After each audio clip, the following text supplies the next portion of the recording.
उसने तेज-तेज कदम उठाकर जाते हाथ को पीछे से आवाज़ लगाई। जितनी देर में वो शाह साहब को मिलकर निकली वो काफ़ी दूर पहुंच चुका था। वो उसके पीछे भाग कर आती। हादिया की सांसें फूली हुई थी। अब वहीं रुक जाओ। हाथ बलोच ने पलटकर स्पार्ट अंदाज में उसे कबीलों के दरमियान ज़मीन पर खींची गई लकीर को पार करने से रोका। हादिया का उठाया हुआ एक कदम वहीं हवा में ही मुअल्लक रह गया। उसके बदले तेवर देखकर तुम गलत रास्ते पर चल निकली हो। सोच समझ कर कदम उठाना। ये वो रास्ता नहीं जो तुम्हारे घर को जाएगा। उसने अबरू झुकाकर गंभीर आवाज़ में कहा, यह रास्ता सही हो या गलत मैं नहीं जानती। मुझे इन रास्तों से कुछ लेना देना नहीं। मैं सिर्फ इतना जानती हूँ कि मेरी मंजिल सिर्फ तुम हो। तुम तक पहुँचने के लिए जो भी रास्ता इख्तियार करना पड़े मैं कर जाऊँगी।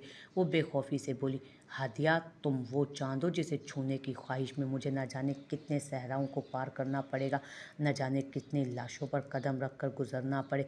मैं हमारी वजह से किसी बेगुनाह की मौत नहीं चाहता। मैं अपनी आंखों के सामने किसी को मरता नहीं देख सकता। मुझे हमारी मोहब्बत का अंजाम सोच कर ही खौफ आने लगा है। क्या तुम्हें नहीं आ रहा खौफ? आज अगर खौफ की जंजीर मेरे पाँव में बंधी होती ना तो आज मैं इस बनाई गई लकीर को पार करके कभी तुम्हारे पास नहीं आती। वो बेधड़क होकर कदम उठाते बनाई गई लकीर को पार किए। हाथ बलोच के जानिब बढ़कर आए। हाथ तुम्हारे लिए मैं हर खौफ की दहलीज को पार करने का हौसला रखती हूँ। क्या तुम हमारे प्यार के लिए इस खौफ की जंजीर को तोड़ने का हौसला नहीं रखते? उसने भी उसी के अंदाज में सवालिया अंदाज से देखते हुए उसे पूछा था। हाथ मुझे लगने लगा इस तपते हुए सहरा में हमारा प्यार भी दम तोड़ जाएगा। देखो यहाँ दूर तक सिर्फ रेत ही रेत है, मंजिल का कहीं निशान नहीं। उसने हादिया की नज़रें सहरा की जानिब मरकूज कराई। हम दोनों का साथ ही हमें हमारी मंजिल तक ले जाएगा। अकेला मुसाफिर तो भटक जाता है। हाथ मैं इस सहराए मोहब्बत की अकेली मुसाफिर बनकर भटकना नहीं चाहती। वो आंखों में आस और तड़प लिए बोली, हादिया हमारे कबीलों के दरमियान दुश्मनी की जो दीवारें खड़ी हैं ना उनका क्या? उसने मोहब्बत के जोश में बहती हादिया को हकीकत से रुशनास कराया। मोहब्बत की ताकत के आगे तो बड़ी बड़ी दीवारें पहाड़ भी गिर जाते हैं। दीवारें क्या चीज़ है? तुम चाहो तो भुला सकते हो मुझे, लेकिन जब एक औरत किसी से दिल से मोहब्बत करती है ना वो सारी ज़िंदगी उसे नहीं भुला सकती। मुझ में तुम्हें भुलाने का हौसला नहीं है। मैं मर मिट जाऊंगी मगर तुम्हें खो देने की हिम्मत नहीं। इस बार उसके लहजे में बेबसी शामिल थी। जैसे उस सहरा में हर प्यासे को इल्यूजन में पानी दिखाई देता है ना, वैसे ही हम भी इस शराब के पीछे भाग रहे हैं जिसकी कोई मंजिल नहीं। वो शिकस्त खुर्दा सा मुस्कुराया। हाथ ये खुदा की रज़ा थी जो हम यूं मिले।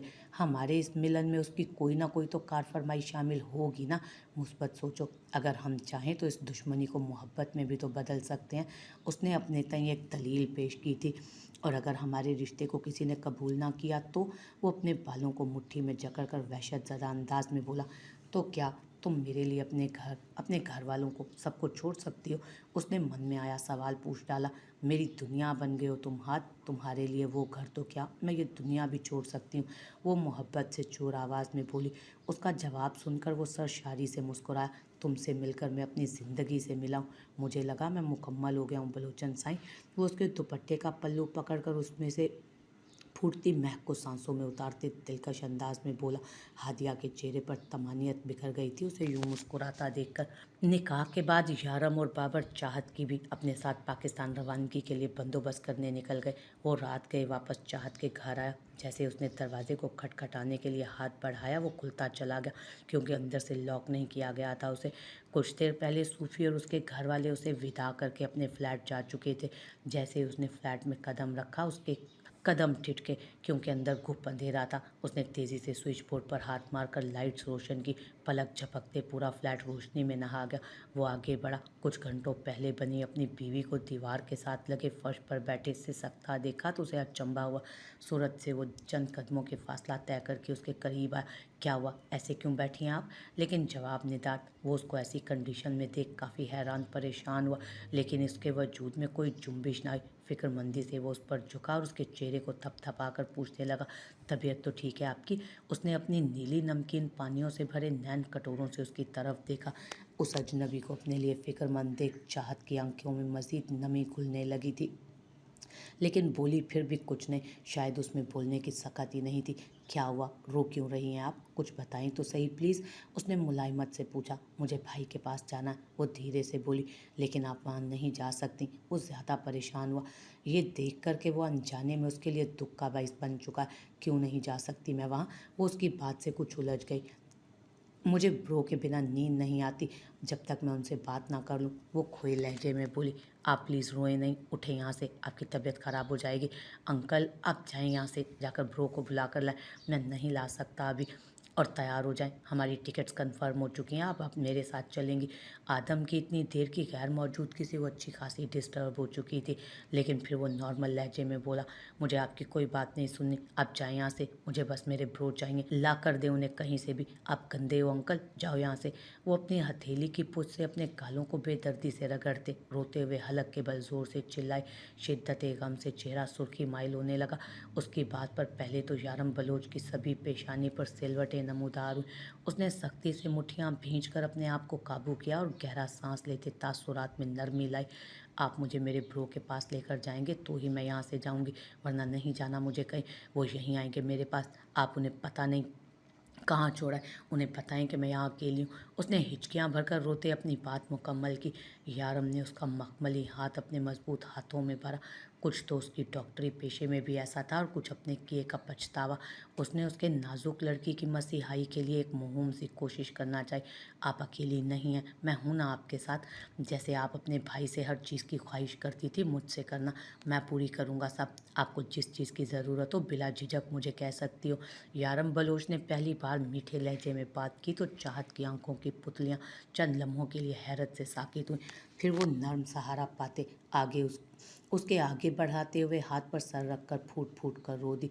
यारम बलोच ने आहिस्ता आहिस्ता से दूसरे हाथ से उसके सुनहरी बाल सहलाने शुरू किए, यहाँ तक कि उसकी हिचकियाँ बन गई। यारम ने बेबसी से आंखें मीच लीं। इस तरह की सिचुएशन का पहली बार सामना किया था। उसे समझ नहीं आ रही थी कि उसे कैसे दिलासा दे। जल्दी से अपनी पैकिंग कर लें, कुछ देर में हमारी फ़्लाइट है, और जो भी ज़रूरत की चीज़ें रखनी हो रख लें, बाकी अगर कुछ चाहिए होगा तो मैं वहीं से ले दूँगा। उसने कलाई पर बंधी घड़ी पर नज़र डाली तो चाहत से कहा। उसने सर उठाया तो चेहरा आंसुओं से तर था। जाओ फेस वॉश करो और पैकिंग करो। यारम के धीमे लहजे से बात करने का असर था शायद, जो वो ना चाहते हुए भी आहिस्तगी से उठकर आंसू पोंछते हुए छोटे छोटे कदम उठाकर अपने कमरे की तरफ बढ़ गई। रात के 2 बजे की फ़्लाइट थी। यारम उसे अपने साथ एयरपोर्ट पर ले आया। वो उसे सिटिंग एरिया में बिठाकर खुद न जाने कहाँ चला गया। चाहत वहाँ सर झुकाए बैठी थर थर काँप रही थी। इतने लोग उसके इर्द गिर्द मौजूद थे, वो घबरा रही थी। पहली बार अकेली इतने लोगों की हजूम वाली जगह देख उसे डर भी लग रहा था। उसे लगा हर कोई सिर्फ उसे ही देख रहा है। जैसे ही यारम सामने से आता दिखाई दिया वो दौड़ते उसके पास गए। यारम ने नासमझी से उसे देखा, जिसके चेहरे पर खौफ की परछाइयाँ नुमाया थी। वो सहमी हुई हिरनी की मानित खौफजदा निगाहों से उसे देख रही थी। उसके पास आते ही उसने यारम का हाथ मजबूती से थाम लिया था। यारम बलोच ने महसूस किया उसका हाथ इंतहाई ठंडा था और उसकी मजबूत गिरफ्त में आने के बाद भी बुरी तरह कँपा रहा था। वो हैरानगी से उसे देखने लगा, जो नज़रें झुकाए फर्श पर मरकूज किए लरस रही थी। क्या ये वाकई इतनी मासूम है या मेरी नज़रों का धोखा? वो उन दोनों ख्यालात में से सच की तस्दीक नहीं कर पाया। क्या हुआ, इतना डर क्यों रही हैं आप? उसने चाहत के डरे चेहरे को देखा, जो सुर्ख शॉल में अच्छी तरह लिपटा हुआ था, लेकिन उसकी घबराहट और कपकपाहट उसे साफ महसूस हो रही थी। I was scared. वो हाथों की उंगलियों को आपस में मसलते टूटे फूटे अल्फाज में घबराई हुई आवाज़ में मुश्किल से बोली, लेट्स गो। यारम ने उसका हाथ छोड़े बिना उसे अपने साथ लिया और रवानगी के रास्ते की तरफ बढ़ा। दोनों एक साथ प्लेन में दाखिल हुए तो यारम ने उसे विंडो की तरफ बिठाकर उसकी सीट बेल्ट बांध दी, फिर उसके साथ वाली सीट पर आकर बैठ गया।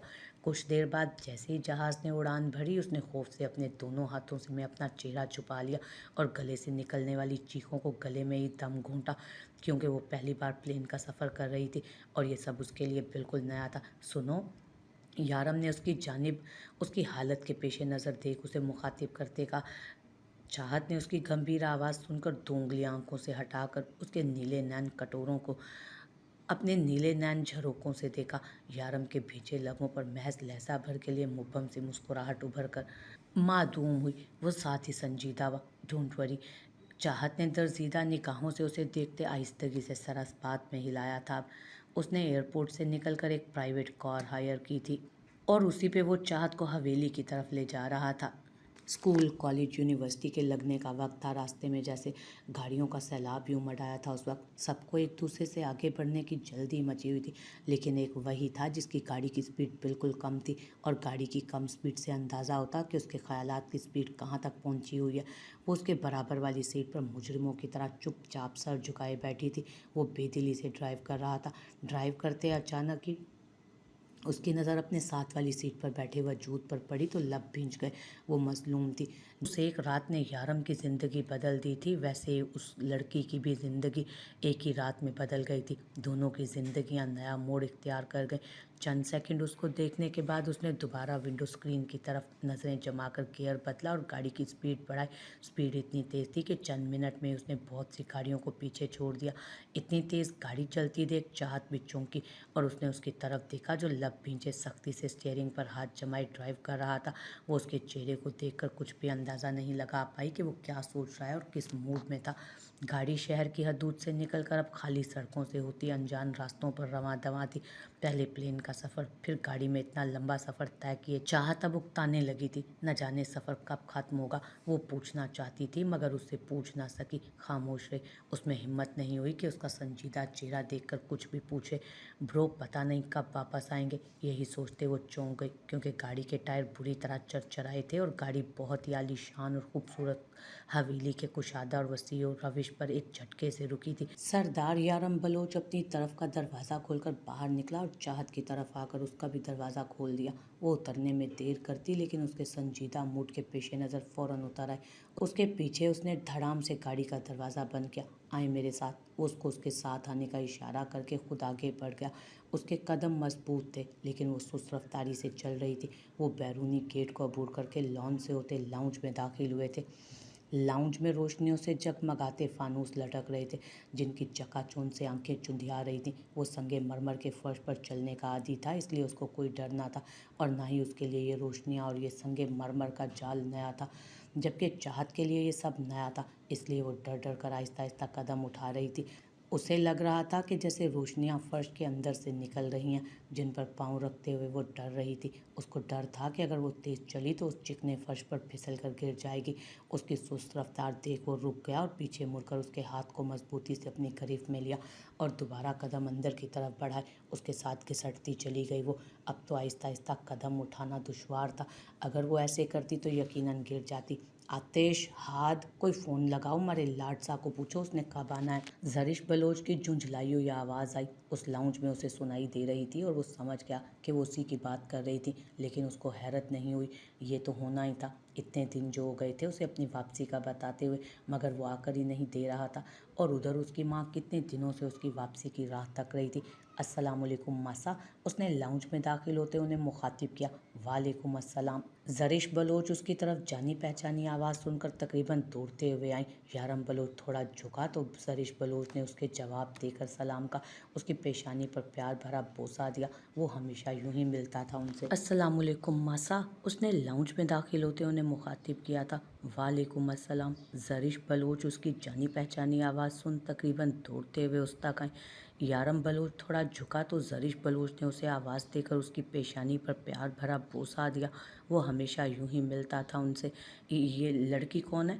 उन्होंने यारम के पीछे खड़ी लड़की को देखा तो झटका खाकर पलटी, लेकिन कदम और जुबान वहीं थम गए थे, क्योंकि यारम के साथ जो लड़की थी वो मगरबी लिबास, जीन्स और शर्ट पहने, उस पर सुर्ख रंग की बड़ी सी शॉल में लिपटी खड़ी थी। जरीश बलोच ने गौर से उसको देखा। उसका हाथ यारम के हाथ में था। यारम के साथ लड़कियों का होना कोई बड़ी बात नहीं थी, क्योंकि वो डॉक्टर था, तो वो शहर और गांव में काफ़ी लड़कियों का हाथ पकड़कर उनको चेकअप करता था। मगर यहाँ बात चेकअप की नहीं थी, कुछ और ही मालूम हो रही थी। जरीश बलोच का फ़ौरन से पेशतर माथा ठनका। उस लड़की का हुलिया और यारम बलोच के हाथ में उसका हाथ उनको हैरत और परेशानी में मुब्तला कर गया। उनका ये अंदाज़ बहुत कुछ कह रहा था। यारम कौन है ये? जरिश बलोच आगे बढ़ी और उन्होंने सवाल किया। वो मज़ीद सब्र नहीं कर सकी। ये मेरी बीवी है और आपकी बहू चाहत। यारम बलोच, उसने बहुत सुकून से उनके सर पर धमाका किया। वो जानता था कि उनके लिए ये खबर किसी झटके से कम नहीं होगी, क्योंकि उसे पता था कि उसकी माँ ने उसकी शादी के लिए कितने ख्वाब देख रखे थे। क्या बीवी, उसको 2000 वोल्ट का करंट लगा। यारम, इतना बड़ा कदम उठाने से पहले तुमने एक बार भी गवारा नहीं किया कि अपने वालिदैन से ही पूछ लो, या तुम्हें हमारी रजामंदी से या हमारी खफकी से कोई परवाह ही नहीं थी। फलक बलोच जो शाम के खाने के लिए डाइनिंग टेबल की तरफ आ रहे थे, यारम बलोच को सामने पाकर सरशारी से उसकी तरफ बढ़े थे। उसे अपनी शादी का बताते देख उनके कदम वहीं थमे। उन्होंने बारोब आवाज़ में उससे इस्तफसार किया, बाबा साईं, मैंने इससे निकाह कर लिया, बस हालात कुछ ऐसे हो गए थे कि मुझे ये निकाह करना पड़ा। उसने बहुत इत्मीनान से बताया, मगर मुझे ये वलायती लड़की अपनी बहू के तौर पर बिल्कुल कबूल नहीं। ज़रीफ बलोच ने दुरुस्तगी से कहा था, मासा, आप तो माँ है मेरी, आप तो समझे मुझे। आपने हमेशा मेरी छोटी से छोटी ख्वाहिश पूरी की, तो फिर इसे भी मेरी ख्वाहिश और खुशी समझ कर कबूल कर लें। कभी जन्नत का मैं सोचूं तो माँ तुम याद आती हो, मोहब्बत लफ्ज़ जो पढ़ लूँ तो माँ तुम याद आती हो। तुम ही तो रोकती थी हर बुराई शर से मेरी माँ, कभी गलती से जो बहकूं तो तुम याद आती हो। तुम ही तो पूछती थी माँ मेरी आंखों के सब आंसू, मैं खुद ही अश्क जो पूछूं तो माँ तुम याद आती हो। मुझे जब ज़ख्म लगते थे तो कैसे तुम तड़पती थी, मैं अपने ज़ख्म अब देखूं तो माँ तुम याद आती हो। मुझे जब डर भी लगता था तो तुम ही थामती थी माँ, कभी जो डर के मैं लेटूं तो माँ तुम याद आती हो। मुझे हर दर्द की साथी मेरी तू राज़दां थी तुम, मैं खुद से राज जो कह लूँ तो माँ तुम याद आती हो। बहुत अक्सर, बहुत ज़्यादा, बहुत ही याद आती हो। कभी तन्हा जो मैं बैठूं तो माँ तुम याद आती हो। लाडसा हर ख्वाहिश पूरी करने के लिए नहीं होती है, वो नफ़ी में सर हिलाकर बोली। मगर माँ साहब, यारम बलोच ने बोलना चाहा, मगर जरीश बलोच ने हाथ उठाकर उसे बोलने से ही रोक दिया। तो अब इस कल की आई छोकरी की वजह से तो अपनी माँ से लड़ेगा, नहीं रहेगी यही आग। वो भी खफकी से मुंह फुलाकर बोली, मासा, ये मेरी बीवी है और ये मेरे साथ इसी घर में रहेगी। यारम बलोच ने दो टोक अंदाज में कहा। जरीश बलोच ने तीखे चतूनों से घूरते हुए चाहत को देखा, जो उस सिचुएशन के लिए कतन तैयार नहीं थी। एक तो सब अनजान लोग, फिर इस गैज़ो गज़ब नाक आंखों का सामना। उसे लगा कि अगर यारम ने उसका हाथ अपनी नर्म और मजबूत गिरफ्त में ना लिया होता तो अभी तक वो खौफ के बाइस ज़मीं पोस हो चुकी होती। कितने ख्वाब सजाए थे मैं, हमारा लाडला आएगा तो मैं अपनी पसंद से शादी करूंगी उसकी। तूने हमारे सारे अरमान ही तोड़ डाले, इसे घर से बाहर निकाल दे, मुझे नहीं चाहिए ये वलायती बहू। उन्होंने गमो अलम से दो चार लहजे में कहा, अगर इसके लिए इस घर में कोई जगह नहीं तो ठीक है, मैं भी इसे अपने साथ लेकर यहाँ से चला जाता हूँ। यारम बलोच ने खड़े खड़े फैसला सुनाया। होश में हो तुम? अब की बार फलक बलोच गरजदार आवाज़ में बोले। जी अल्हम्दुलिल्लाह, बिल्कुल होशो हवास में हूँ। यारम का पुख्ता लहजा सबको चौंका गया। हवेली में ऊंची आवाज़ सुन हाथ बलोच और आतिश बलोच के साथ साथ मुलाजमीन भी बाहर निकल आए। बाबा साईं, पसंद की शादी करके भाषा ने कोई जुर्म तो नहीं किया ना? हाथ बलोच ने सारा मामला समझते आगे बढ़कर यारम बलोच की तरफदारी करते कहा, बाबा साईं, मसा प्लीज़, अगर भाईसा ने शादी कर लिया तो इन दोनों को माफ़ करके भाभी को खुले दिल से कबूल करें। आतिश बलोच ने भी अपनी बात का टुकड़ा लगाया, तुम दोनों तो हमारे बीच में ना ही बोलो तो अच्छा होगा। फलक बलोच ने कत्तई लहजे में कहकर उन दोनों को भी खामोश कराया। ये क्या मजाक है यारम? इस लड़की के लिए तुम अपने वालिदैन को छोड़कर चले जाओगे? अब के फलक बलोच चलते हुए उनके सामने आए। कौन सी बीवी और कैसा निकाह? हाँ, मेरा आपके साथ कोई मजाक नहीं, मैं इससे निकाह करके अपने साथ लाया हूँ, ये जिम्मेदारी है मेरी अब। कौन सी बीवी और कौन सा निकाह? तुम जानते हो तुम कह क्या रहे हो? ये कौन है, कहाँ से आई है? हम जानते तक नहीं। ये जहाँ का गंद है ना, इसको वहीं पर फेंक कर आओ अभी और इसी वक्त। जरीश बलोच गुस्सीली आवाज़ में धाड़ी थी।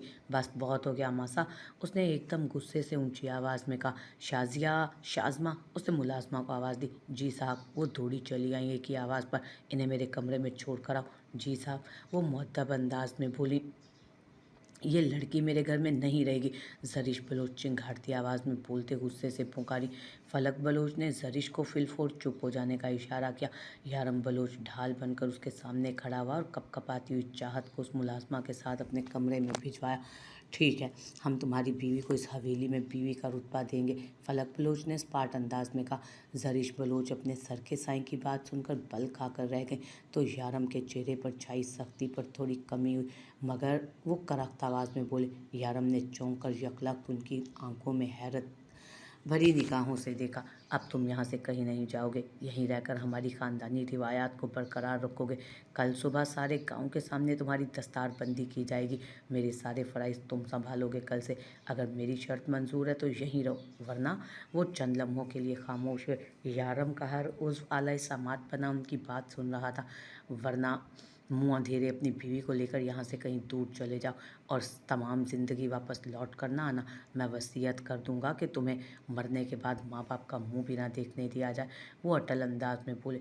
इतनी बड़ी बात आपने कैसे इतनी आसानी से कह दी बाबा? यारम बलोच ने तासुफ भरे अंदाज में कहा। मुझे तुम्हारा फैसला सुनना है। वो पुष्प पर बाजू स्पार्ट अंदाज में बांधे बोले। बाबा साईं, मैंने स्पेशलाइजेशन इसलिए किया कि मैं यहाँ गाऊँ सरदारी करता फिरूँ यहाँ बैठकर। क्या फ़ायदा मेरा इतने पढ़ने का? आप मेरे साथ इस तरह नहीं कर सकते हैं। उसने अपने हक में आवाज़ उठाई। मुझे दलीलें नहीं चाहिए, फैसला चाहिए तुम्हारा। वो अभी तक अपनी बात पर बजिद थे। यारम बलोच के लिए ये फ़ैसला लेना इंतहाई कठिन साबित हो रहा था। एक तरफ उसकी डिग्री, उसकी तालीम और ख्वाब थे, जबकि दूसरी तरफ उसके वालिदैन थे।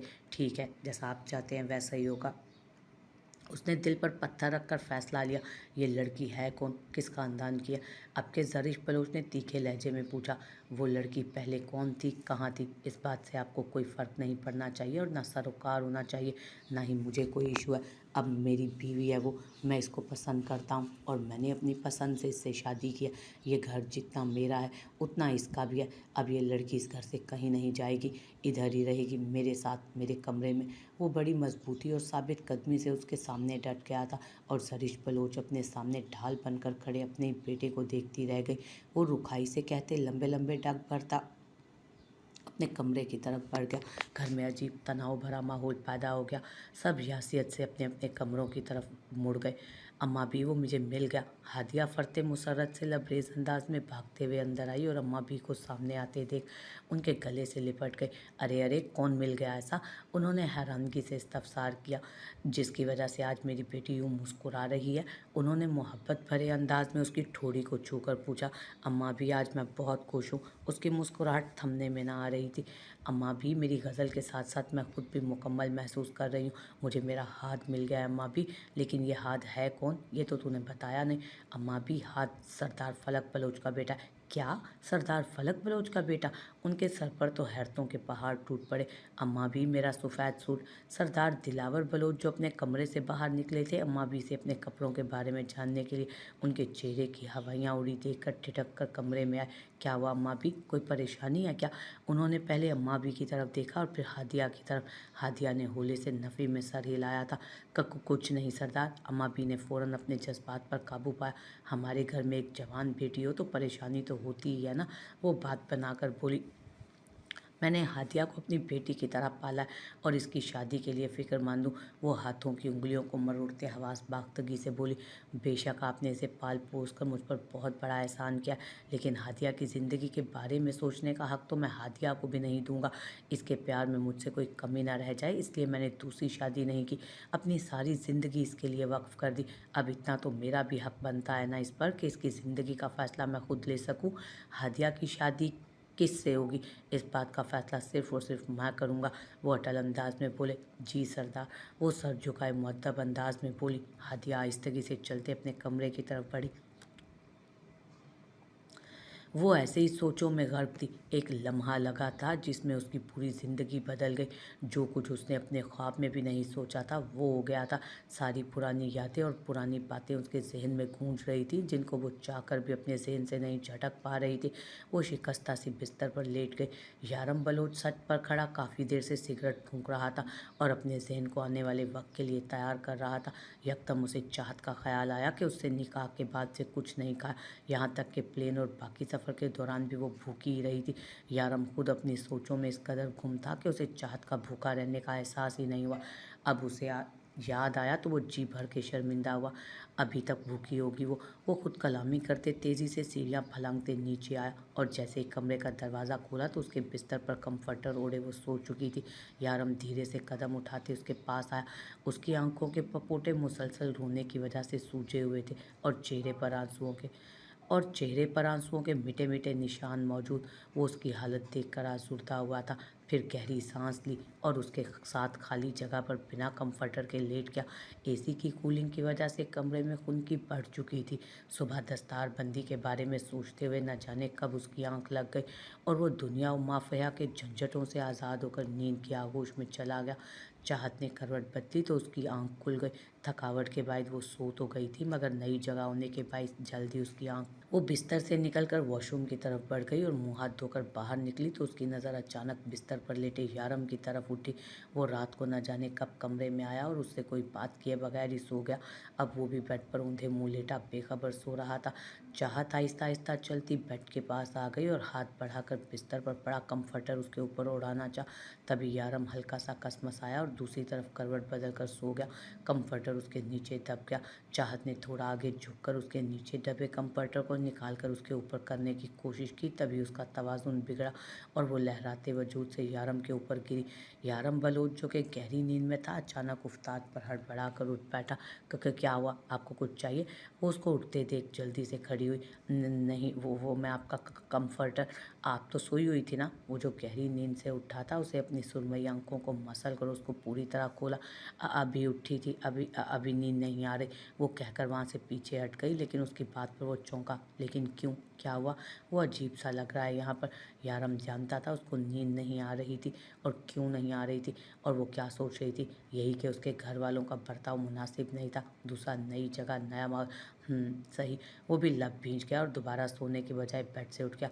सॉरी, मैंने आपकी नींद खराब कर दी।" वो खासी शर्मिंदा लग रही थी। "कोई बात नहीं, वैसे भी मैं इस वक्त तक उठ जाता हूँ। ज़्यादा देर तक सोने की आदत नहीं मुझे।" वो वॉल क्लॉक पर वक्त देखकर नरमी से बोला, जहाँ सुबह के 6 बज रहे थे। वो उसकी बात सुनकर दोबारा सोफे पर जाकर बैठ गई, जबकि यारम वार्डरोब से कपड़े निकालकर फ्रेश होने वॉशरूम में घुस गया। चाहत ने एक नज़र वॉशरूम के बंद दरवाजे पर डाली और फिर आदम के बारे में सोचने लगी। पता नहीं ब्रो कहाँ होगा, कब वापस आएगा। ब्रो आएंगे ना तो मैं उनके साथ वापस अपने घर चली जाऊंगी। यहाँ पर सब कितना ज़ोर ज़ोर से बोलते हैं। वो मुँह ही मुँह में बुड़बुड़ा रही थी कि चंद सातों बाद टॉवल से अपने बाल रगड़ता हुआ यारम बाहर निकला और टॉवल वापस हैंग किया। आप कहीं जा रहे हैं अंकल?" उसने यारम को कमरे से निकलते देख पूछा। अकेला यहाँ रहने के ख्याल से ही वो कांप गई। अंकल कहने पर यारम के माथे पर शिकन नमूदार हुई, मगर वो सर झटक कर खुद को संभाल गया। "मैं एक्सरसाइज के लिए बाहर लॉन में जा रहा हूँ, तुम चलोगी?" उसने उसे साथ जाने की पेशकश की। वो उस घर के लोगों से डर रही थी। बाहर जाना तो नहीं चाहती थी, लेकिन यही सोचकर हरासा थी कि अगर उसके चले जाने के बाद कोई फ़र्द उसके कमरे में आए तो उसका सामना कैसे करेगी। खौफ के बायस उसने सर हिलाया था इस बात में। हालांकि एक्सरसाइज से उसका दूर दूर तक कोई वास्ता न था। वो छोटे छोटे कदम उठाते यारम बलोच के साथ कमरे से बाहर निकल आए। सीढ़ियाँ उतर कर वो नीचे तो आ गई, लेकिन अब उसको कुछ समझ नहीं आ रहा था कि राहदारियाँ और सीढ़ियाँ, अजीबोगरीब रास्ते कहाँ जा रहे थे। अगर वो अकेली होती तो गुम हो जाती और वापस उस कमरे तक कभी ना पहुँच पाती। पूरे घर में खामोशी का राज था। उसने बंद कमरों के दरवाज़ों को देखा। शुक्र है सब सोए हुए हैं, उसने दिल में सोचा। यारम बलोच बाहर लॉन में एक्सरसाइज करता और चाहत क्यारियों में बने फूलों के पास बैठी रही और उन पर गिरी हुई ओस को बूंदों के साथ छूकर महसूस करती रही। अमेरिका में भी वो कभी कभार आदम के साथ कॉलोनी के पार्क में चली जाती थी। वहाँ भी वो यूं ही फूलों के पास बैठी रहती। उसे फूल बहुत पसंद थे। उनकी खुशबू को अपनी सांसों में उतार कर उसे ताजगी महसूस होती। अभी कुछ देर पहले उसके दोस्त डॉक्टर वहाज का फ़ोन आया था। उसकी स्पेशलाइजेशन के बाद डॉक्टर ज़ारा और वहाज ने उसके साथ मिलकर नया हॉस्पिटल बनाने का सोचा था। वो दोनों उससे उसी अस्पताल के बारे में पूछ रहे थे। फ़िलहाल तो यारम ने उन्हें टाल दिया, मगर वो खुद को किसी अजीब कैफियत में मुब्तला महसूस कर रहा था। आज दस्तारबंदी थी। सोच सोच कर उसे अपने ज़ब्त की तनाबें टूटती महसूस हुई। यारम एक्सरसाइज किए वापस अंदर जाने लगा तो वो भी उसके पीछे पीछे अंदर बढ़ रही थी। माली बाबा क्यारियों में लगे पौधों को पाइप लगाकर पानी दे रहे थे। चाहत, जो बेध्यानी से मुंह उठाई चल रही थी, अचानक उसका पाँव पानी के पाइप से अटका और इससे पहले कि वो गिरती, पाइप खींचने की वजह से यारम ने पलट कर देखा और सूरत से आगे बढ़कर उसे शानों से थाम कर गिरने से बचाया। ये क्या बचकाना हरकत है, नीचे देखकर नहीं चल सकती, अभी गिर जाती तो। यारम बरहमी से सख्ती से बोला। तो चाहत के चेहरे पर रोने के आसार देख शर्मिंदा हुआ। वो अभी तक अपनी पिछली कैफियत की ज़ेरे असर था, इसलिए रूखा बोल गया, आई एम सॉरी, मेरा तुम्हें डांटने का इरादा नहीं था, वो बस ऐसे ही मुंह से निकल गया। ना चाहते हुए भी एक बार फिर वो उसकी आंखों में आंसू लाने का सबब बन चुका था। चाहत ने दोनों हाथों से रगड़ कर अपनी आंखों से उमड़ने वाले आंसुओं को साफ किया। कोई बात नहीं, मेरी गलती थी, वो सूं करती सुर्खी माइल नाक से खफ की भरी आवाज़ में बोली। अब अंदर चले। हवेली में मुलाजमीन की चहल पहल शुरू हो चुकी थी। सब अपने अपने कामों में लग चुके थे। किचन में जरिश बलोच शाजिया के साथ मिलकर सुबह का नाश्ता तैयार कर रही थी। कुछ सफाई सुथराई में लगे थे। चाहत बिना इधर उधर देखे यारम के पीछे चली गई। ससी ओ ससी, अब उठ जा, सूरज सर पर चढ़ाया, आज हवेली जाना है तुझे, भूल गई क्या? वड्डी सरदार ने इंतज़ार कर रही होगी तारा, उस वक्त से पहुंच जाएगी ना तो वो नाराज़ नहीं होंगी, और अगर देर से पहुंची ना तो नाराज़ हो जाएगी। सुबैदा ने सोई हुई सस्सी को आवाज़ लगाई। उठ गई मासा। वो तोबा शिकन अंगड़ाई लेकर बेदार हुई और आंखें मसलते उन्हें खोलने की कोशिश करने लगी, मगर सूरज की किरणें उसकी आंखों में चुभकर उसे ऐसा करने से रोक रही थी। वो अंदाजे से चलती खुली आंखों से देखते मुँह हाथ धोने चल दी। अब वो मखसूस रास्ते से हवेली की तरफ जा रही थी। सफ़ेद खद्दर की शलवार कमीज़ पहने, पाँव में केड़ी और कलाई पर घड़ी बांधकर अपने ऊपर बेदरेक परफ्यूम का छिड़काव करते यारम बलोच ने पलटकर चाहत की तरफ देखा, जो अफसरदगी से चेहरा झुकाए सोफे पर बैठी थी। तुम चेंज कर लो, फिर नीचे आ जाना डाइनिंग टेबल पर, वो कहते हुए कमरे का दरवाज़ा खोलकर बाहर निकल गया। चाहत ने अपना बैग खोलकर उसमें से ग्रे स्कर्ट और रेड शर्ट निकाली, फिर एक ग्रे शॉल निकालकर वापस वॉशरूम की तरफ बढ़ गई। ससी, तुम छोटे सरदार के लिए जूस बनाकर डबल रोटी सेंक लेना, मैं ऑमलेट बनाकर पराठा बना लूँ बड़े सरदार के लिए, पहले बहुत देर हो गई है आज। शाजिया ने ससी से कहते तेज़ी से हाथ चलाए। जरिश बलोच के कानों में किचन से आती आवाज़ें पड़ी तो चलती हुई आवाज़ों की सिमत आई, लेकिन फिर दरवाजे में ही रुक गई। अरे, जुबैदा ने भेज दिया तुम्हें, उसको वहाँ देख जरिश बलोच ज़्यादा हैरान नहीं हुई। उसकी बात सुनकर ऑरेंज जूस बनाती सस्सी ने मुड़कर देखा। जी जी, वो मैं वो गड़बड़ा सी गई। वड्डी सरदारनी के सपाट अंदाज से पूछने पर, ठीक है, जल्दी से काम निपटाओ, वो चाय का पानी चढ़ाओ चूल्हे पर, नाश्ते से फारिग होकर खीर बनाओ, आज बांट देंगे, फिर दस्तारबंदी के बाद खाने का खास एहतमाम करना है, उसकी भी तैयारी करनी है, आज बहुत काम है, जरिश बलोच ने कहा, जबकि शाजिया और ससी ने परेशानी से एक दूसरे की तरफ देखा। अच्छा लाओ, मैं भी नाश्ता बनाने में तुम लोगों की मदद कर देती हूँ। जरिश बलोच ने ऑमलेट बनाती शाजिया से कहा। अरे नहीं वड्डी सरदारनी, आप रहने दें, हम खुद कर लेंगे, वो घबरा कर जल्दी से बोली। जी वड्डी सरदारनी, हमारे होते आपको थारे को काम करने की क्या ज़रूरत है, वो आहिस्ता आवाज़ में बोली। शाजिया, तुम लोग ये देखो, ये मैं सबको नाश्ते के लिए बुलाकर अभी आती हूँ। वो तो टोस्ट सेंकने के लिए टोस्टर में डालकर बाहर निकल गई। अब किचन में सस्सी और शाजिया ही रह गई थी। उसने ऑमलेट प्लेट में निकालकर जल्दी से टोस्टर में से टोस्ट निकाले, फिर पराठा बनाने के लिए फ्रिज में से आटा निकालने लगी। वो ये सब काम बहुत तेज़ी से कर रही थी, जैसे वो अपने घर में करती थी, जबकि शाजिया उसको इतनी तेज़ी से काम करते देख हैरान हुई। जुबैदा तो कहती थी तू ठीक से कोई काम ना करती, लेकिन तू तो सब ठीक से करे। मासा से वादा करके आई हूँ, वड्डी सरदारनी को शिकायत का मौका नहीं दूंगी, सस्सी ने मुस्कुरा कर कहा। तुझे पता है सस्सी, यारम ना वलायती मेम को शादी करके अपने साथ ले आया, बड़ी खूबसूरत है वो, घोड़ी चिट्टी, बिल्कुल गुड़िया की तरह, नीली नीली आंखों वाली। शाजिया ने स्ताइशी अंदाज में कहा। इस घर में देखकर उनको इस बात का यकीन हो गया था कि अब हवेली की किस्मत चमकने वाली थी, क्योंकि अब उसको बदलने वाली आ गई थी। उसको सरदार यारम की बीवी बहुत ज़्यादा पसंद आई थी। उसकी निगाह किचन से बाहर सीढ़ियों की तरफ उठी और फिर वहीं साकित रह गई। दिल जोरों से धड़कने लगा। डार्क ब्लू शर्ट और जीन्स पहने वो शहजादा बावकार अंदाज में जिस तरह सीढ़ियाँ उतर रहा था, सस्सी का दिल मुट्ठी में जकड़ गया। उसके भारी कदम ससी को सीढ़ियों की बजाय अपने दिल पर उठते महसूस हुए, जैसे वो उसके दिल की दहलीज पर कदम रखे।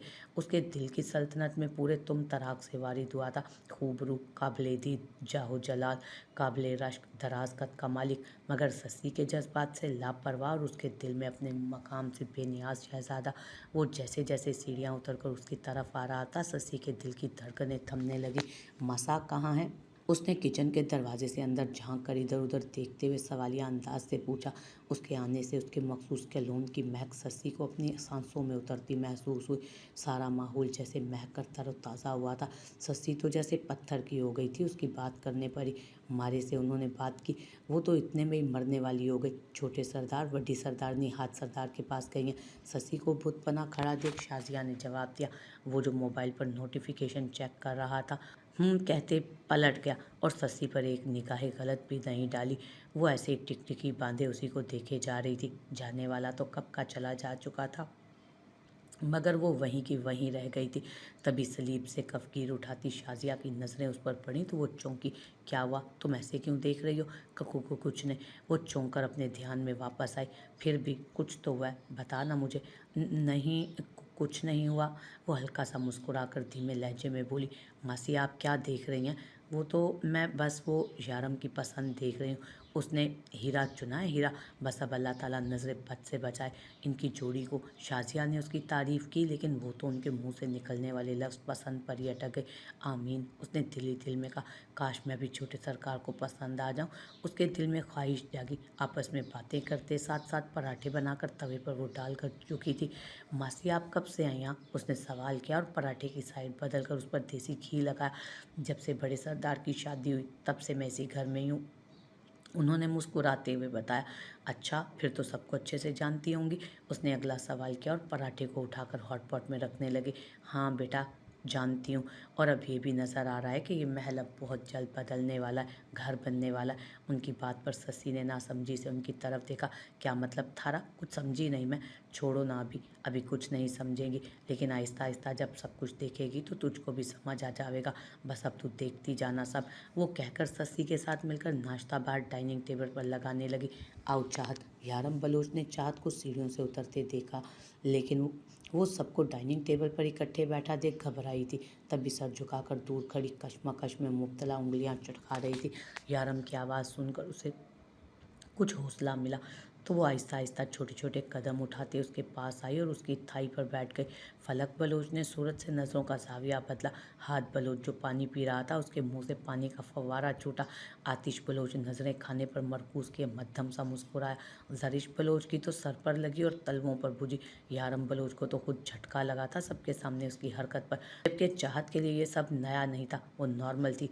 देख लिया वलायत से बीवी लाने का अंजाम। ऐसी बेहुदा हरकतें करनी होती हैं तो इसे कमरे में ही रखा कर, ऐसे नहीं होते हमारे घर की बहुओं के तौर तरीके। जरीश बलोच ने चाहत को तुन निगाहों से घूरते करकता आवाज़ में कहा। तो चाहत के चेहरे का रंग फीका पड़ा। वो मैं रो के साथ ऐसे बैठ के खाना खाती थी। आपने कहा था ना आप मुझे। वो रुक रुक कर लड़खड़ाती हुई अपनी सफाई पेश कर रही थी। तुम चेयर पर बैठो, मैं तुम्हें खाना सर्व करता हूँ। यारम ने उसका हाथ पकड़कर उसे साथ वाली कुर्सी पर बिठाया तो वो नम आंखों से उसे देखने लगी। लो जी, ये कसर रह गई थी, अब हमारा बेटा बीवी का नौकर बनेगा। वो जलकर बोली। बस भी करो, फलक बलोच ने सख्त लहजे में जरीश बलोच को कहा। वो पानी का ग्लास मेज़ पर जोर से पटक कर मुँह फुलाए किचन की तरफ बढ़ गई। चाहत को ज़्यादा तो कुछ समझ नहीं आया, बस इतना पता चला वो औरत उसकी वजह से नाराज़ हो रही थी। उसकी नीली आंखों में नमी घुलने लगी। I'm with you, तुम किसी की बात पर भी ध्यान नहीं दो, खामोशी से खाना खाओ, कल से कुछ नहीं खाया। यारम ने उसके नाजुक से हाथ पर अपना भारी हाथ रखकर उसे तहफ़्फ़ुज़ और अपने साथ का एहसास दिलाते नरमी से कहा तो उसके लिए स्लाइस उठाकर उस पर मक्खन लगाते प्लेट में रखा। चाहत सर झुकाए प्लेट को घूर रही थी। चाहत, यारम ने उसे वैसे ही बैठे देखा तो तंबीही नज़रों से घूरते हुए कहा। चाहत ने फ़ौरन स्लाइस उठाकर बाइट ली। हाद और आतिश बज़ाहिर तो नाश्ता करने में मगन थे, मगर दोनों का ध्यान नए जोड़े की तरफ ही था। हाद ने आतिश की तरफ देखकर शरारत से आंख विंक की और उसे यारम का अपनी नई नवेली दुल्हन के लिए केयर करने का अंदाज देख आपस में नज़रों में इशारों से बातें कर रहे थे। आज तुम्हारी दस्तार बंदी है, वक्त पर पहुंच जाना। फलक बलोच गंभीर आवाज़ में कहते हाथ साफ करते डाइनिंग टेबल से उठे और बाहर की तरफ निकल गए। हेलो भाभी, कैसे मिजाज हैं आपके? अब यारम, हाथ और आतिश ही रह गए थे टेबल पर। उन्होंने माहौल साजगार देखा तो अपनी भाभी से बात करने की ठानी। चाहत लफ्ज़ भाभी सुनकर आगे सोच ही नहीं पाई थी। उसके नीले नैनों की पुतलियां हैरत से दो चंद हुई। जी, आपने मुझे कुछ कहा? उसने हलक से बमुश्किल आवाज़ निकाली, यूं अजनबी शख्स से बात करते। हाथ। यारम ने उसे खश्मी निगाहों से घूर कर देखा। ओहो भाभी साहब, मैं तो जस्ट भाभी साहब से ओहो भाई साहब, मैं तो जस्ट भाभी साहब से सलाम दुआ कर रहा था। वैसे भाभी साहब, आपने अकेले अकेले शादी कर ली अमेरिका में, अपने छोटे देवरों का ख्याल भी नहीं आया क्या? आतिश बलोच ने भी मुस्कुराकर हल्के फुल्के अंदाज में चाहत से कहा। भाई साहब, ये बोलती तो है ना कहीं गूंगी? हाथ ने चाहत को खामोश देखा तो अपने से ही अंदाज़ा लगाया, मुझे बोलना आता है। चाहत खुद को गूंगा बोले जाने पर गुस्सीले लहजे में झट बोली। उसके तिल मिलाकर जवाब देने पर यारम बलोच की मूंछों तले उना भी लबों पर मुस्कुराहट आई। आप क्यों हंस रहे हैं अंकल? इन्हें बताएं ना मैं गूंगी नहीं हूँ। अब की बार कहका लगाकर हंसने की बारी हाथ और हातिश की थी। अपने भाई साहब की बीवी के मुंह से उसके लिए अंकल लफ्ज सुनकर दोनों पेट पकड़कर हंसते हुए दौड़े हुए, रुको तुम दोनों। यारम कड़े तेवरों से उनके पीछे भागा। तब तक वो दोनों हंसते हुए भागकर उससे बचने के लिए बैरूनी दरवाज़ा अबूर कर चुके थे। चाहत फक निगाहों से उन्हें एक दूसरे के पीछे भागते देख रही थी। आप तो घुन्नी प्यारी हो जी। ससी जो डाइनिंग टेबल पर खाने के बर्तन समेटने आई थी, उस मासूम दिखाई देने वाली रूई जैसी नर्मो नाजुक चाहत को देख सताइशी अंदाज में बोली, आप मुझे मेरे कमरे में छोड़ देंगी? मुझे भूल गया अपना कमरा। चाहत ने उसकी बात का जवाब दिए बिना तेजी से। उसे नाजिश पलों से डर लग रहा था, कहीं वो यारम की गैर मौजूदगी में फिर से आ गई तो, और उसे डांटने लग गई तो वो क्या करेगी। यही सोचकर उसने झुरझुरी ली थी। आ जाएं जी, मैं थारे को ले चलती हूँ। ससी उसके साथ चलती उसके कमरे तक गई। अम्मा भी खाना लगवाएं, बहुत ज़ोरों की भूख लगी है। दिलावर बलोच हवेली में दाखिल होते ज़ोर से आवाज़ लगा गया, अभी लगवाती हूँ बाबा साईं। हादिया जो लाउंज में मौजूद सोफे पर बैठी देख रही थी टीवी, अपनी जगह से उठकर बोली, हाँ जाओ, मैं मुँह हाथ धोकर अभी आया। वो कहते हुए वॉश बेसन की तरफ बढ़े। अम्मा भी आज खाना किसने बनाया? इश्तहा अंगेज़ खाने की खुशबू से हमारी भूख मज़ीद बढ़ गई है। वो तौसीफ़ी अंदाज में मुस्कुराकर बोले, आज हमारी हादिया बिटिया ने खाना बनाया, तभी तो कहती हूँ इसके हाथ पीले कर देते हैं। अम्मा भी, ये जब से हादिया अपनी दोस्त की शादी से वापस आई है, इसकी शादी का ख्याल आपको ज़्यादा नहीं आने लगा? जी सरदार, मेरी भी ख्वाहिश है अपनी बेटी को दुल्हन के रूप में देखूं। बाबा साईं ये लीजिए पानी। हादिया ने जग से ग्लास में पानी उंडेल कर सरदार दिलावर बलोच के आगे किया। इससे पहले कि वो ग्लास मेज़ पर रखकर पीछे होती, सरदार दिलावर बलोच ने हादिया की कलाई पकड़ी। हादिया ने अचंभे से उनकी तरफ देखा। उनकी नज़र हादिया की मेहंदी पर पड़ी जो अभी तक मिटी नहीं थी। उन्होंने दूसरे हाथ से हादिया की हथेली खोली तो उनकी पेशानी पर शिकनों का जाल बिछा। उन्होंने लाल अंगारा आंखों से हादिया की तरफ देखा। कौन है ये हाथ? उनकी बुलंद गरजदार आवाज़ से हवेली के दरो दीवार भी थर्रा उठे। हादिया और अम्माजाद चेहरों से एक दूसरे को देखने लगी। अस्सलाम वालेकुम मामू जान। वो दरअसल अम्मा भी हमेशा कहती हैं ना कि हादिया के दूल्हे का नाम हाद होगा, तो बस इसीलिए मजाक में मैंने हादिया की हथेली पर यह हाथ लिख दिया। अमीना की बात पर हादिया ने सुकून का सांस लिया। अमीना और अम्मा ने तासुब से नफ़ी में सर हिलाया। अम्मा भी, किसी नामहरम मर्द का नाम अपनी बेटी की हथेली पर लिखा देखकर मेरे खून के हर कतरे में आग लग गई है। सवालात की बौछार मेरे दिमाग में शोलों की तरह भड़कने लगी। मैं कतई बर्दाश्त नहीं कर सकता। मजाक में भी अपनी बेटी का नाम किसी गैर मर्द के साथ। गुस्से से उनके अंदाज का लावा दहक उठा। सरदार, बच्चियाँ माफ़ कर दें इन्हें, बस नादानी हो गई इनसे, आइंदा आपको शिकायत का मौका नहीं मिलेगा। अम्मा भी सर झुकाए माजरत खाना अंदाज में बोली। उन्होंने आंखें बंद किए गहरा सांस लिया और फिर खाने की तरफ मुतवज्जो हुए। Any problem? यारम कमरे में अपनी शॉल लेने आया तो वो सोफे की पुश्त से टेक लगाए गहरी सोच में डूबी थी। यारम ने सवालिया अंदाज में पूछा, जी। वो चौंक कर सीधी हुई। मुझे ना ब्रो की याद आ रही है, आप प्लीज़ मेरी उनसे फ़ोन पर बात ही करवा दें, मैं उनसे पूछ लेती हूँ वो कब वापस आएंगे। उसकी ख्वाहिश पर वार्डरोब खोलते हुए यारम के हाथ वहीं साकित हुए। आपकी फ़िलहाल मैं बात नहीं करवा सकता, कुछ सोचकर यारम ने स्पार्ट अंदाज में कहा और वार्डरोब से खाकी रंग की शॉल निकालकर शानों पर फैलाई। लेकिन क्यों? आप ही ने कहा था कि मेरे ब्रो आपके दोस्त हैं, क्या आपके पास उनका फ़ोन नंबर नहीं है? उसने हैरानगी से इस्तफसार किया। है मेरे पास उसका नंबर, लेकिन जहाँ पर वो है ना वहाँ कॉल नहीं उठा सकता। यारम बलोच ने संजीदगी से जवाब दिया था। ऐसी कौन सी जगह पर चले गए हैं ब्रो जहाँ से फ़ोन नहीं उठा सकते? आप मुझे दें फ़ोन, मैं खुद ब्रो को कॉल करती हूँ, उन्होंने मुझे उनका नंबर याद है। चाहत ने बेचैनी से पहलू बदलते हथेली उसके आगे की। यारम ने फ़ोन आईनी पॉकेट से निकालकर उसके हाथ पर रख दिया। चाहत ने फ़ोन पकड़कर आदम का नंबर प्रेस किया, मगर फ़ोन स्विच ऑफ आ रहा था। उसने झुंझलाकर दोबारा कॉल मिलाकर फ़ोन कान से लगाया, मगर फिर से वही जवाब सुनने को मिला। चाहत ने बेबसी से यारम की तरफ देखा। यारम बलोच सीने पर हाथ बांधे खड़ा आराम से उसके चेहरे के तासुरात और उसकी कार्रवाई मुलाहिजा कर रहा था। ब्रो वाकई फ़ोन नहीं उठा रहे, अंकल आप कुछ करें ना प्लीज़, उसने इल्तजाइया लहजे में कहा।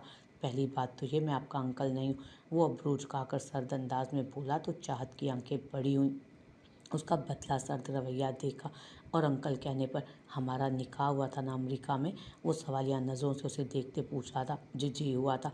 चाहत के गले की गिल्टी उभर कर मासूम हुई। तो फिर आप मेरी मनकूहा मतलब मेरी बीवी हैं, जिसे इंग्लिश में वाइफ कहते हैं। आपने मुज़क्कर मुअन्नस तो पढ़े ही होंगे ना, बीवी का मुज़क्कर शोर मतलब हस्बैंड होता है, तो डियर वाइफ इस लिहाज से मैं आपका हस्बैंड हुआ। और आपकी इत्तला के लिए अर्ज़ है कि इस अंकल लफ्ज़ का इस्तेमाल अगर दोबारा हुआ ना तो बहुत नुकसान उठाना पड़ेगा आपको। वो उसकी नीली हैरत ज़दा आंखों में अपनी सुरमई आंखें गाढ़े चुभते लहजे में बोला। तो चाहत की मानो मध्यम चलती सांसें भी खुश्क हुई थी। हमारा रिलेशन हस्बैंड और वाइफ का है तो अब याद रखिएगा। वो बर्फीले तासुरात सजाए बोला। पता है आपको, अपने छोटे भाइयों के सामने मुझे कितनी सख्ती का सामना करना पड़ा आपके इस अंकल कहने की वजह से। आइंदा एहतियात कीजिएगा। वो शाल का एक कोना उठाकर दूसरे कंधे पर पटकते हुए एक एक लफ्ज़ चबा चबा कर बोला। जी। वो उसकी बातों को समझने की कोशिश कर रही थी और कश्मकश में मुब्तला अपनी मखबूती उंगलियों को चरखा रही थी। ये आपका मोबाइल। चाहत ने कुछ लम्हों बाद हिम्मत किए यारम का मोबाइल उसकी तरफ बढ़ा। इसे रखें अपने पास, अभी मैं मसरूफ़ हूँगा कुछ देर बाहर दस्तारबंदी की वजह से, तब तक आप इसे अपने पास रखिए। मैंने इस पर डेटा ऑन कर दिया। आपने कुछ सर्च करके पढ़ना है तो पढ़ लीजिए, या कोई गेम्स खेलना चाहें तो खेल लें, वक्त गुजर जाएगा। आपकी तन्हाई के ख्याल की वजह से दे रहा हूँ ताकि आप अपना दिमाग उल्टी सीधी सोचों में ना लगाएं। वो कहते हुए कमरे से बाहर निकलने लगा तो फिर से दरवाजे पर रुका और पलट कर उसे देखा जो सोफे पर बैठ चुकी थी, मगर अभी भी गुमगू की कैफियत में मुब्तला थी। और हाँ, मेरी कोई कॉल अटेंड मत कीजिएगा। चाहत ने बिना बोले इस बात में सर हिलाया तो यारम बलोच दरवाज़ा खोलकर बाहर निकल गया। उसके जाते ही चाहत की सांस बहाल हुई। उसने स्क्रीन पर देखा। यारम बलोच की तस्वीर लगी थी। वजीह चेहरा, सुरमई आंखें उसमें स्याह गॉगल्स के पीछे छुपी हुई थी। जीन्स और स्याह शर्ट में मलबूस, पेशानी पर स्याह सिल्की बाल बिखराए, जीन्स की एक पॉकेट में 3 उंगलियां फंसाए और दूसरे हाथ से जैकेट शॉने की पुष्ट पर पकड़े वो मुस्कुराते हुए बिलाशुबा बहुत शानदार लग रहा था। चाहत के दिल ने पहली बार एक बीट मिस की। उसने मोबाइल को उल्टा करके सोफे पर रख दिया और गहरे सांस लेकर अपने ज़ोरों से धड़कते दिल को काबू किया। ये मुझे क्या हो रहा है? वो खुद अपनी कैफियत नहीं समझ पा रही थी। वो मुंह में खुद से बुड़बुड़ाई थी और फिर उससे वापस मोबाइल उठाकर उसने देखा वो फिर से मुस्कुराता अपनी ज़ेर कर देने वाली पर्सनालिटी समेत पूरे तुम तराक से चमकती हुई स्क्रीन पर विराजमान था। उसका दिल धक से रह गया। उसने आंखें पटपटाकर उसे फिर से देखा तो गुलाब पंखड़ियों पर मध्यम सी मुस्कुराहट उभर आई। उसने सर झटक कर खुद को इस अजीबोगरीब कैफियत से आज़ाद किया और गूगल खोला। फिर सर्च का ऑप्शन। उसे समझ नहीं आ रहा था क्या सर्च करे। उसने वापस सोफे की पुष्ट से सर टिकाया और आंखें बंद की। कुछ देर पहले की गई यारम बलोच की बातें उसके दिमाग में गर्दिश कर रही थी। अचानक किसी सोच के तहत उसने आंखें झट खोली और सर्च ऑप्शन में हस्बैंड एंड वाइफ रिलेशनशिप लिखकर सर्च किया। फिर जो कुछ उसकी नज़रों के सामने आया, उसकी नीली आंखें हैरत के समंदर में होते खाती, कभी डूबती तो कभी उभरती। ओफ! उसने गहरे सांस लेते मोबाइल बंद करके एक तरफ रखा और सोफे पर मौजूद कुशन अपनी आंखों पर रखे वहीं बेदम सी लेट गई। अम्मा भी, क्या आप भी वही सोच रही हैं जो मैं सोच रही हूँ? हादिया ने अपने साथ चलती अम्मा भी की जानिब देख कर कहा। नहीं हादिया, जो तुम सोच रही हो वो मैं सोच भी नहीं सकती, क्योंकि तुम दिल की सुनती हो, मगर मैं दिमाग से काम ले रही हूँ। मेरी सोच में मेरी उम्र भर का तजर्बा शामिल है, जबकि तुम्हारी सोच बचकाना है, अभी जवान खून है, जोश मार रहा है। इसका मतलब अम्मा भी आप जानती हैं कि मेरे दिल में क्या है और मैं किसके बारे में सोच रही हूँ। उसने अपने कदम वहीं रोकते उनकी तरफ देखकर सवाल किया। हाँ मेरी जान, मैं जानती हूँ तुम क्या सोच रही हो, उन्होंने ठहरे अंदाज में कहा। लेकिन हादिया बेटा, जो तुम सोच रही हो वो नामुमकिन है। उन्होंने गहरा सांस हवा के सपोर्ट किया। लेकिन अम्मा भी क्यों? तुम्हारी सोच उन 2 कबीलों के दरमियान दुश्मनी की आग को बुझा नहीं सकती। सरदार दिलावर बलोच और फलक बलोच की दुश्मनी को ख़त्म करना नामुमकिन है। तुम्हारी मोहब्बत से उनकी सालों की नफ़रत नहीं मिट सकती। लेकिन आपको कैसे पता चला कि मैं ये सोच रही हूँ अम्मा भी? बेटा, मैंने बेशक तुम्हें पैदा नहीं किया, मगर इतनी सी थी तुम। जब तुम्हें अपने बाजुओं में लिया था, तुम्हें मैंने अपनी बेटी की तरह पाला। और एक माँ अपनी बेटी की हर बात, अपने बच्चे की हर बात सुन और समझ लेती है बिना कहे। लेकिन हादिया, कुछ दिनों में डरने लगी हूँ मैं। लेकिन क्यों अम्मा? हादिया, एक माँ अपनी बेटी की खुशी के साथ साथ उसकी ज़िंदगी भी चाहती है। मैं अपनी आंखों के सामने कुछ होते हुए नहीं देख पाऊँगी। अम्मा भी याद रखिएगा, एक दिन ऐसा आएगा जब वही होगा जैसा मैं सोच रही हूँ। आओ अंदर चलें शाह साहब से मिलने। उन्होंने दरबार की सीढ़ियों पर कदम रखते कहा। आप चलिए अम्मा भी, मैं आती हूँ। अमीना के साथ साथ दरबार का बैरूनी हिस्सा देख लूँ। ठीक है, ज़्यादा दूर मत निकल जाना, मुझे भी शाह साहब से बात करनी है, मैं करके आती हूँ। अम्मा भी कहती दरबार की सीढ़ियाँ चढ़ने लगी। अस्सलामुअलैकुम शाह साहब। वालेकुम अस्सलाम, कैसे हैं आप? उन्होंने उनकी खैरियत दरियाफ़्त की। शुक्र है उस परवरदिगार का, उन्होंने आज साना अंदाज में जवाब दिया। कुछ रस्मी गुफ्तगू के बाद अम्मा भी असल मुद्दे की तरफ आईं। शाह साहब, हादिया की वजह से मैं बहुत परेशान हूँ। वो न जाने किन राहों पर चल निकली है। यही कि वो हाथ बलोच की मोहब्बत में मुब्तला हो चुकी है। उन्होंने गोया अम्मा भी के सर पर धमाका किया। जी शाह साहब, लेकिन सरदार दिलावर बलोच और सरदार फलक बलोच, वो दोनों इस रिश्ते को कभी कबूल नहीं करेंगे। जानता हूँ। अमीना, अम्मा भी शाह साहब से क्या बात करने आई होंगी? कहीं हाथ के बारे में तो बात नहीं करने आई? अमीना ने अपने दही अंदाज़ा लगाया। हाँ, हो सकता है, हादिया सादा अंदाज में बोली। सरूस की तारों ने धुन छेड़ी। हादिया को उसके सरूस की तारों से आशना सी धुन निकलती महसूस हुई। अमीना, ये तो वही गज़ल की धुन है जो उस दिन मैंने हाथ के लिए मुकम्मल की थी। हादिया उस सरूस की धुन के ताक़ुब में कदम उठाने लगी। वो उस और तेज़ी से बढ़ने लगी जहाँ से ये धुन सुनाई दे रही थी। रुक जा हादिया, अमीना ने उसे पीछे से आवाज़ लगाई, मगर हादिया के कानों में तो उस दिलकश धुन के सिवा कुछ सुनाई न दे रहा था उसे। वो उसके तलिस्म में डूबी बस दौड़ती जा रही थी। गुलाब हाथ में हो, आँख में सितारा हो, कोई वजूद मोहब्बत का इस्तिआरा हो, मैं गहरे पानी की इस रो के साथ बहती रहूं, जजीरा हो के मुकाबिल कोई किनारा हो, कभी कभार उसे देख लें, मिल लें कहीं। ये कब कहा था कि वो खुश बदन हमारा हो, कसूर हो तो हमारे हिसाब में लिख जाए, मोहब्बतों में जो एहसान हो तुम्हारा हो। ये इतनी रात गए कौन दस्तकें देगा, कहीं हवा का ही उसने न रूप धारा हो। उफ़क़ तो क्या है, दरे कहकशां भी छू आए मुसाफिरों को अगर चांद का इशारा हो, मैं अपने हिस्से के सुख जिसके नाम कर डालूं, कोई तो हो जो मुझे इस तरह का प्यारा हो।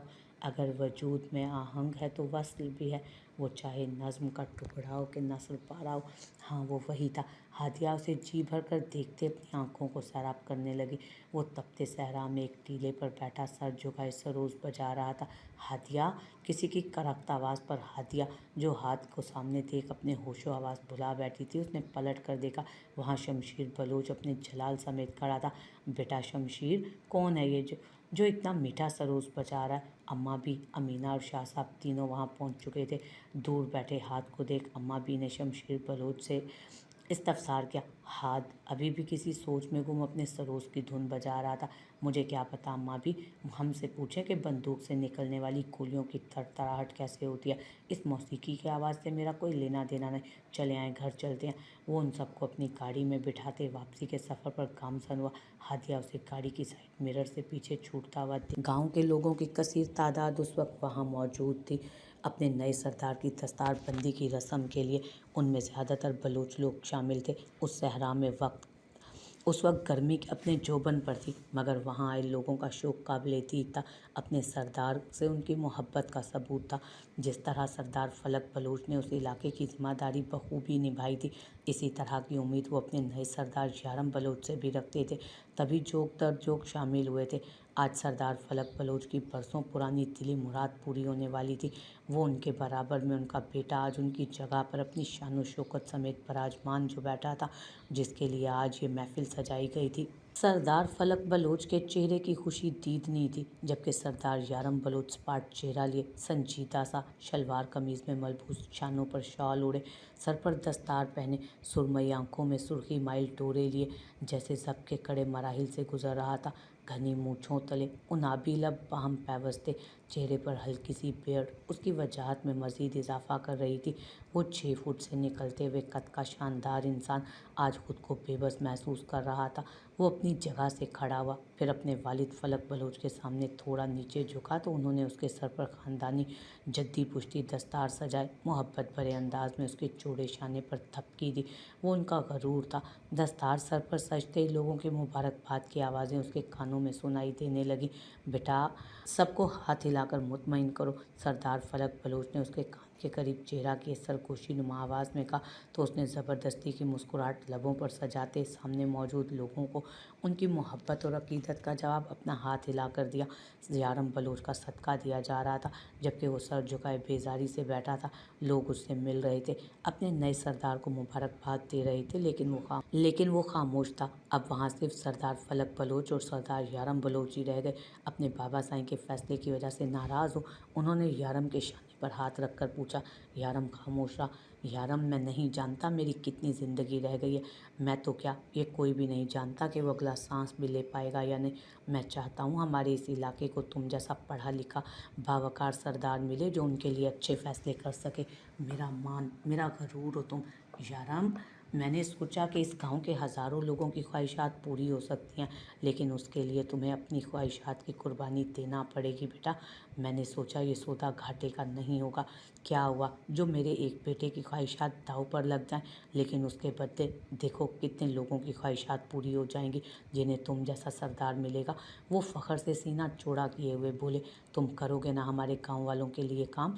उन्हें तमाम सहूलियात फराम करने की सकत रखते हो, दिमाग रखते हो, तो फिर अपने बाबा साईं का ये ख्वाब पूरा नहीं करोगे क्या?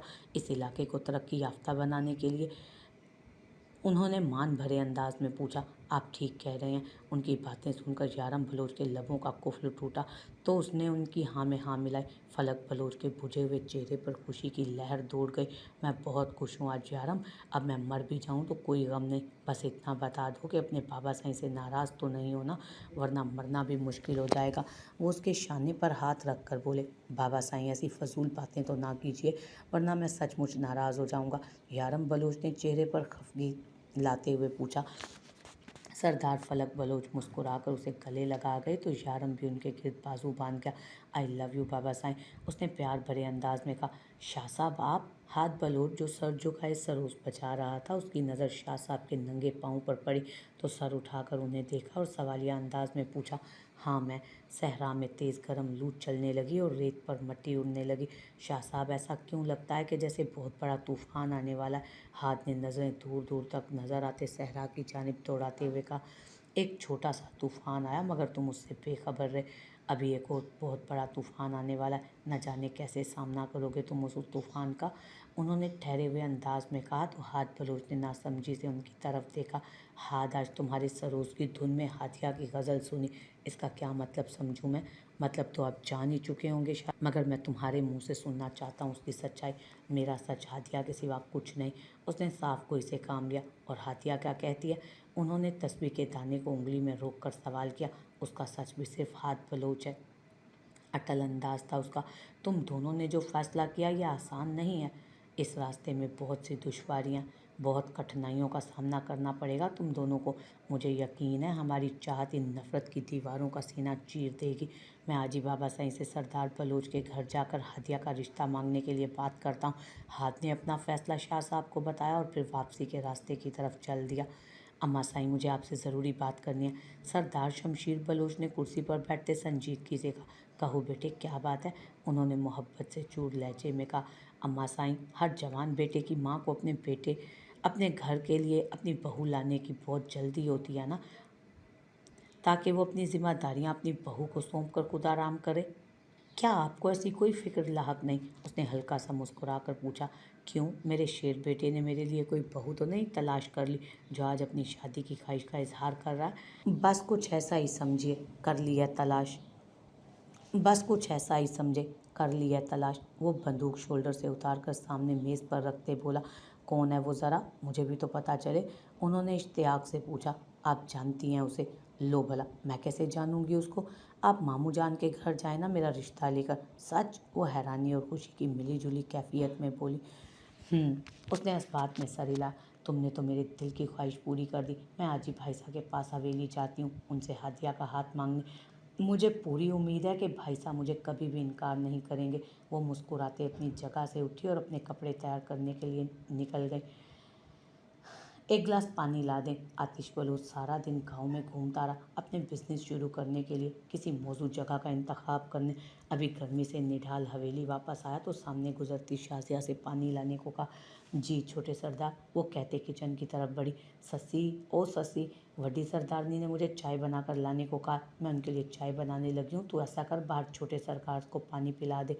शाजिया ने चूल्हा जलाकर चाय का पानी चढ़ाते हुए कहा। वो जो शाम के खाने के लिए चावल चुनने में मसरूफ़ थी, शाजिया की बात सुनकर चौंक गई। दिल ज़ोरों से धड़कने लगा। कहाँ खो गई सस्सी? जा भी, छोटे सरदार इंतज़ार कर रहे होंगे। वो फ्रिज खोलकर उसमें से ग्लास में से पानी डालकर बाहर की तरफ बढ़ी। उसके कदम बाज़ी तौर पर कँप-कँपा रहे थे। उसके डगमगाते हुए कदम आतिश बलूच के पास जाकर थम गए। छोटे सरकार, वो धीरे से बोली। उसकी आवाज़ में साफ लर्जिश महसूस की जा सकती थी। आतिश बलोच, जो आंखें मूंदे सोफे की पूछ से टेक लगाए हुए था, किसी की आवाज़ करीब से सुनकर आंखें खोले उसे देखने लगा।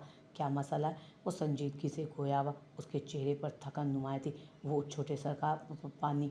ससी ने चेहरे को सर पर लिए हुए पल्लू से ढांपते हुए पानी का गिलास उसकी तरफ बढ़ाया तो आतिश बलूच ने जैसे उसके हाथ से पानी का गिलास पकड़ना चाहा, उसकी पूरे जरा सी सस्सी की उंगलियों से मस हुई। सस्सी के वजूद में जैसे बरकी रो दौड़ गई। कौन हो तुम? आतिश बलूच ने उससे पूछते हुए गिलास अपने लबों से लगाया था। सस्सी की भूरी कांच सी आंखों में हैरत दुराई। हाय रब्बा, इन्हें तो कुछ याद भी नहीं मेरे बारे में। वो सर झुकाए मुंह में बुड़बुड़ाते खुद से उलझ रही थी। वो मैं इससे पहले कि सस्सी कुछ बचाती, एक कप चाय ले आइए मेरे लिए भी। वो सामने रखी मेज़ पर गिलास रखते हुए बोला। सस्सी का कब से रुका सांस बहाल हुआ। उसने वापसी के लिए कदम उठाए। रुकिए। बमुश्किल चंद कदम ही सस्सी ने चले होंगे कि उसकी भारी आवाज़ सुनकर मानो जंजीर बांधे उसके कदम रुक गए थे। सस्सी का मामूल पर आया दिल फिर से आपे से बाहर हुआ। चाय के साथ मासा से पूछकर एक सर दर्द की टैबलेट भी ले आइएगा, उसने बंद आंखों से ही कहा। उसका सीने में मुकीद नन्हा सा दिल तेज़ी से धड़क रहा था। टैबलेट लफ्ज़ उसके सर के ऊपर से ही गुजर गया था, मगर सर दर्द से अंदाज़ा लगाया कि वो ज़रूर दवा की बात कर रहा होगा। जी सरकार। सस्सी ने देखा कि उसके पाँव में चमकते हुए स्याह जूते थे। उसे जुराबें और शूज़ पहने देख सस्सी को ख्याल आया कि उसे गर्मी न लग रही हो। वो अपना घाघरा संभाल कर नीचे फर्श पर बैठी और आतिश के पाँव से जूते निकालने लगी। आतिश बलोच को और अपने पैरों पर सरसराहट महसूस हुई तो उसने अपने तलीस ज़्यादा नज़रों से उसे देखा। ये क्या कर रही हैं आप? छोड़िए इसे। आतिश बलोच ने फ़ौरन से पेशतर अपने पाँव पीछे किए। वो मैं आपके जूते, उसने अपने तय। मुझे बिल्कुल भी पसंद नहीं किसी भी औरत का किसी मर्द के पैरों को हाथ लगाना। जाइए आप यहाँ से। सस्सी को तो खबर ही ना थी कि वो उसे उसकी हरकत पर शक सुना रहा है। उसकी नज़रें तो बस उस शहजादे के चेहरे पर थी। वो खुद को बहुत खुशकिस्मत तस्वुर कर रही थी कि ज़िंदगी के कुछ पल उससे बात तो करने को मिले। वो पल्लू मुंह में दबाए हुए किचन की तरफ भागने के अंदाज में गए। आतिश बलोच तासुब से सर हिलाते फिर से आंखें मूंद कर अपनी पेशानी मसलने लगा था। सर दर्द की वजह से